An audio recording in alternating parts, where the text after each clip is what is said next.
Eu sou do meu amado, e o meu amado é meu.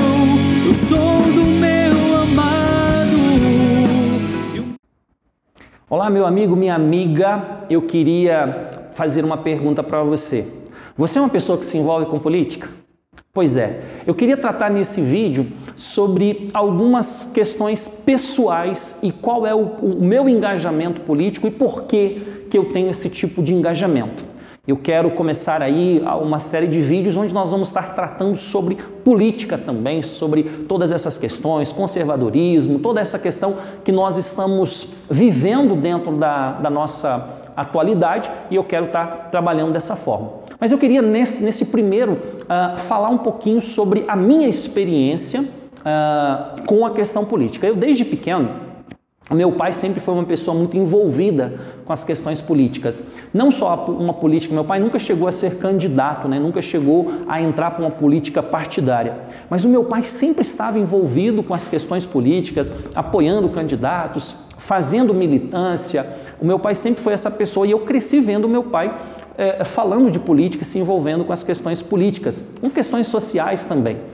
Então, aquilo, né, ficou em mim essa marca e eu fui crescendo até o ponto que eu comecei a estudar filosofia. E eu tenho que dizer para vocês que quando a gente estuda filosofia, eu sou formado em filosofia e teologia, mas como pessoa, a filosofia foi uma grande guinada na minha vida e mudou muito, né, o meu pensamento, a minha vida, através dos estudos filosóficos. E dentro da filosofia a gente estuda muito política, a gente mergulha muito nessas questões políticas. E certa vez, então, eu dando aula, né, e ali eu falava de Aristóteles, que nós somos animais políticos, que nós somos seres sociais e que realmente não tem como a gente não se envolver com política. A própria ação... Tem gente que bate no peito e fala assim, eu não me envolvo com política. Isso já é uma ação política. Quando você opta em não se envolver diretamente com política, isso já é uma ação política. Então não tem como a gente não viver essas questões, porque normalmente nós associamos apenas que política é uma política partidária. A política partidária é uma vertente da política, mas ela não é em si a sua essência. Então, e eu ali dando aquela aula para os meus alunos, era uma aula para o terceiro ano do ensino médio, e aí em um determinado momento da aula eu disse, olha, já passaram 10 mil alunos nas minhas mãos e eu nunca vi um ex-aluno se candidatar a nada, nem a síndico.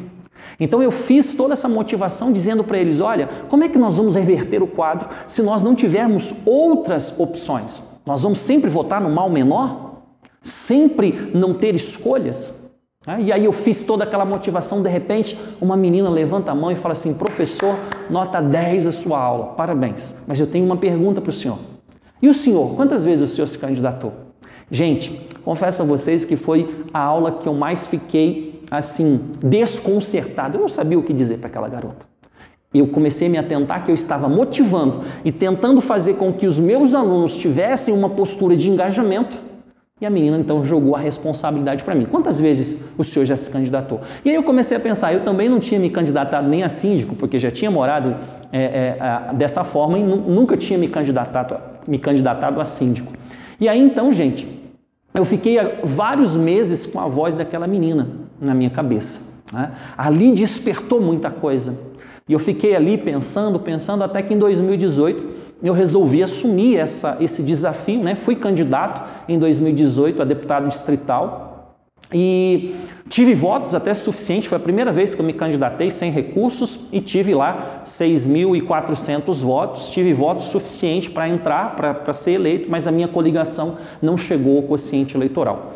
Então, veja, foi uma experiência para mim e está sendo uma experiência toda essa mudança relacionada. Eu sei que eu recebi muitas críticas, pessoas dizendo que a política não era local para um cristão, que a política, que eu ia me corromper, e tudo isso a gente escuta, né?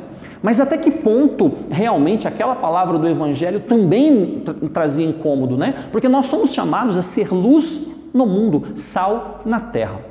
Então, onde existe trevas e existe algo que precisa ser melhorado, realmente precisa, assim, não só cristãos, mas precisa de pessoas do bem, pessoas que realmente tenham o desejo de fazer política pensando sempre no bem comum. Então, o que despertou, né, foi justamente essa garota. E eu jamais vou esquecer dessa aluna, justamente porque foi ela que fez com que eu também tentasse abrir um pouquinho os meus olhos. Ok? Então esse aí é o primeiro dos vídeos que que eu vou estar gravando sobre as questões políticas, e eu quis começar trazendo o relato de uma experiência pessoal. Um abraço, fica com Deus, até a próxima.